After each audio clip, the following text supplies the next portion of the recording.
ఆంధ్రప్రదేశ్ నుంచి ముగ్గురు రాజ్యసభకు ఎంపికయ్యారు సార్. తెలుగుదేశం పార్టీ నుంచి సానా సతీష్, బేదా మస్తాన్ రావు, అలాగే భారతీయ జనతా పార్టీ నుంచి ఆర్ కృష్ణయ్య.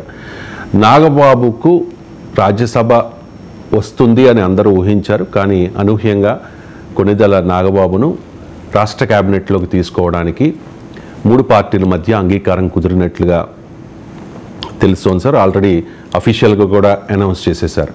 నాగబాబు రాష్ట్ర మంత్రి వర్గంలోకి వస్తే ముగ్గురు మెగా బ్రదర్స్, చిరంజీవి ఆల్రెడీ కేంద్ర మంత్రిగా పనిచేశారు, పవన్ కళ్యాణ్ ఇప్పటికే డిప్యూటీ సీఎంగా ఉన్నారు, అండ్ 6 శాఖలకు మంత్రిగా కూడా పనిచేస్తూ ఉన్నారు, అండ్ కొణిదెల నాగబాబు కూడా మంత్రివర్గంలోకి త్వరలో రాబోతూ ఉన్నారు. ఆయన ఎమ్మెల్సీగా నామినేట్ చేస్తారనేది మనకున్న సమాచారం సార్.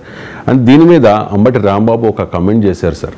ప్రభుత్వం అంటే మల్టీ స్టారర్ మూవీ అనుకుంటూ ఉన్నారు పాపం అని చెప్పి చంద్రబాబు నాయుడిని, నారా లోకేష్ని, పవన్ కళ్యాణ్ని, నాగబాబుని ట్యాగ్ చేసి ఆయన ఒక పోస్ట్ కూడా చేశారు. సో నాగబాబుకి క్యాబినెట్లోకి తీసుకోవడం మీద మీ కామెంట్.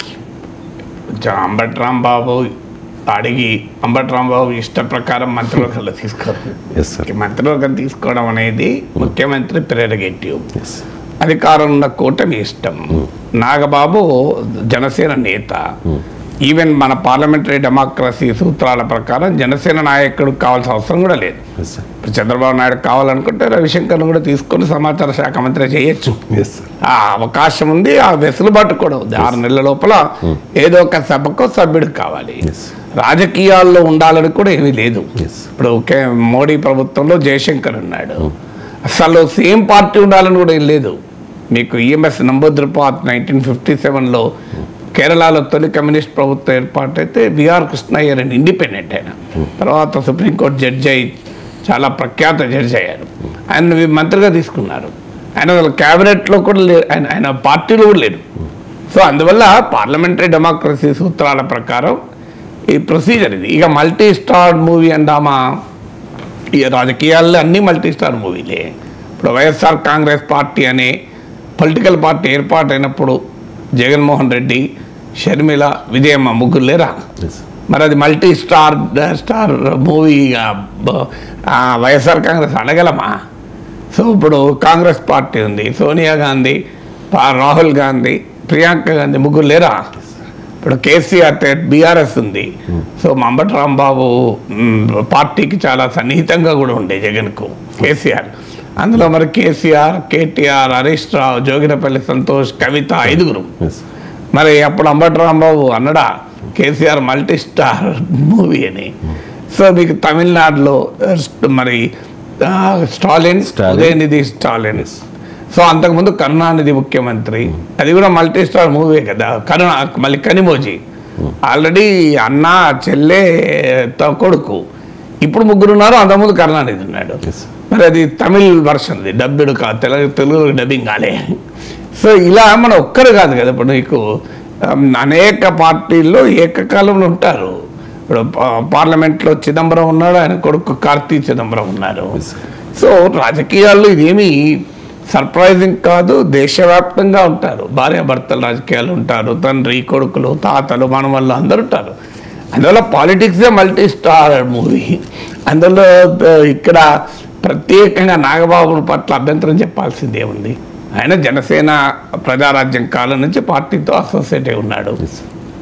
అవును, కుటుంబం అందామా, కుటుంబమే కదా. మరి ఇప్పుడు జగన్మోహన్ రెడ్డి అరెస్ట్ అయితే షర్మిల పాదయాత్ర చేసింది, కానీ బయట వాళ్ళు ఎవరో వచ్చి పాదయాత్రలు చేయలే కదా వైసీపీ తరఫున.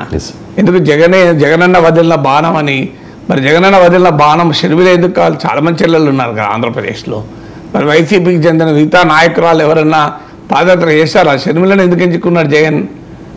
జగన్ చెల్లెలనే కదా ఎంచుకున్నది.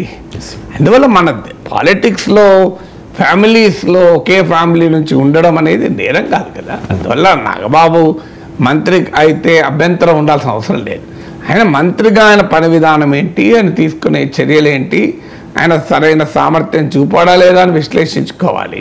ప్రజలకు ఆయన మంత్రి కావడం వల్ల ప్రయోజనం ఉందా లేదా అని విశ్లేషించుకోవాలి తప్ప వ్యక్తిగతంగా ఆయన మంత్రి దీనికి ఎందుకు అభ్యంతరం? వాళ్ళ పార్టీకి ప్రజలు తీర్పు చెప్పారు, ఆ కూటమికి ప్రజలు తీర్పు చెప్పాక వాళ్ళు ఎవరినైనా మంత్రి. అది పవన్ కళ్యాణ్ ఇష్టం జనసేన నుంచి ఎవరు మంత్రి కావాలని. జనసేన నుంచి ఎవరు కావాలి అనేది నాగబాబు సోదరునిగా కాదు, జనసేన అధ్యక్షుడిగా పవన్ కళ్యాణ్ ఇష్టం. అది అండ్ జనసేన పార్టీ జనరల్ సెక్రటరీగా ఉన్నారు సార్. అసలు లేకపోయినా చేయొచ్చు అంటారు. నేను జనరల్ సెక్రటరీ తర్వాత సంగతి, మీరు అన్నది నిజం. అది జనరల్ సెక్రటరీగా ఉన్నారు, పార్టీ వ్యవస్థాపకుల్లో ఒకరు, పార్టీ మూల స్తంభాల్లో ఒకరు. అది నేను అది కూడా కాదంటాను. ఇదే ఇప్పుడు ఫస్ట్ ఇష్టం పవన్ కళ్యాణ్ది, తర్వాత ఇష్టం చంద్రబాబు నాయుడుది.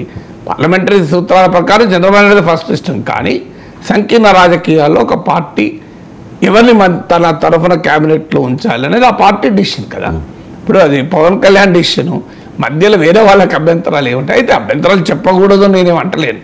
రాజకీయాల్లో ఖచ్చితంగా అన్నిటి నాగేశ్వర్ లాంటి వాడికి ఏమి మన సిరియా మీద మాట్లాడతలేమా, బషర్ అల్ అసద్ అనడానికి నాగేశ్వర్కి ఏం సంబంధం అని అనడం. అబూ మహమ్మద్ అల్ జలానీ, ఆ నాగేశ్వరరావు తెలుగులో మమ్మల్ని జిహాదీ ఎలిమెంట్స్ అంటున్నాడు అని అబూ మహమ్మద్ అల్ జలానీ అభ్యంతరం చెప్పాడు అనుకోండి, నడవదు కదా. సో సిరియాలో అబూ మహమ్మద్ అల్ జలానీ జిహాదీ లింకులు ఉన్నాయి, అల్ ఖైదా రూట్స్ ఉన్నాయి నాగేశ్వర్ విశ్లేషించినప్పుడు ఆంధ్రప్రదేశ్లో ఒక మంత్రి ఎవరైతే అంబటి రాంబాబుకు విశ్లేషించే హక్కు ఉన్నది, కానీ కాదని అంటలేను. ఆయన అంబటి రాంబాబుకు మాట్లాడే హక్కు ఉన్నది, అది తప్పని చెప్పే హక్కు నాకు కూడా ఉన్నది కదా. అందువల్ల రాజకీయాల్లో ఎవరు మల్టీ స్టార్, రాజకీయాలే మల్టీ స్టార్, అందులో అనుమానం ఏమున్నది. ఇప్పుడు ఆ మాట కడితే చంద్రబాబు నాయుడు లోకేష్ లేరా, సో అటు పురంధేశ్వరి లేరా, బాలకృష్ణ, సో నందమూరి బాలకృష్ణ లేడు. ఇప్పుడు ఒకే కుటుంబానికి చెందిన వాళ్ళు శాసనసభలో ముగ్గురు ఉన్నారు. భరత్, సో మీకు భరత్ ఉన్నారు. అట్లా it's a part of politics అండి. పాలిటిక్స్ అంటేనే మల్టీ స్టార్ మూవీసే. అందులో ఈ పార్టీ ఆ పార్టీ అతీతమేం కాదు. దాదాపు అన్ని భారతదేశంలో అన్ని రాజకీయ పార్టీలు మల్టీ స్టార్ మూవీసే, అందులో డౌట్ ఏమీ లేదు మన దగ్గర. అది మన దేశంలో ఉన్న ట్రెండ్, మన దేశమే కాదు ప్రపంచంలో చాలా దేశాలు ట్రెండ్. ఇప్పుడు అమెరికాలో ట్రంప్ ప్రెసిడెంట్గా ఉంటే ఆయన అడ్వైజర్లు కొడుకులు అల్లుళ్ళు కూడా ఉన్నారు. అడ్వైజర్లు అల్లుళ్ళే కాదు. ఇప్పుడు అబ్రహాం ఎక్కార్డ్ అమెరికా ఆధ్వర్యంలో ఇజ్రాయెల్కు, యుఏఈకి, మొరక్కో, బహ్రెయిన్ ఈ దేశాల మధ్య అబ్రహాం ఎక్కార్డ్ కుదిరినప్పుడు వెస్ట్ ఏషియాలో ఆ ట్రంప్ అల్లుడు, ఆయన లెబనీస్ ఆరిజిన్ ఉన్న అల్లుడు ఉన్నాడు ఆయన. సో ఆ లెబనీస్ ఆరిజిన్ ఉన్నట్టు జూయిస్ ఆరిజిన్ ఉన్న అల్లుడు కూడా ఉన్నాడు. సో వాళ్ళు ఒక పాత్ర కూడా పోషించారు. అందువల్ల రాజకీయాల్లో ఇప్పుడు ట్రంప్ కుటుంబ సభ్యులు లేరా, వాళ్ళందరూ కూడా అడ్వైజర్లుగా ఉన్నారు. అందువల్ల it's part of politics everywhere in the world. దానికి మనం అందుకే పాలిటిక్స్ అంటేనే మల్టీ స్టార్. అందులో సింగిల్ స్టార్ పాలిటిక్స్ కన్నా మల్టీ స్టార్ పాలిటిక్స్ బెటర్ కదా.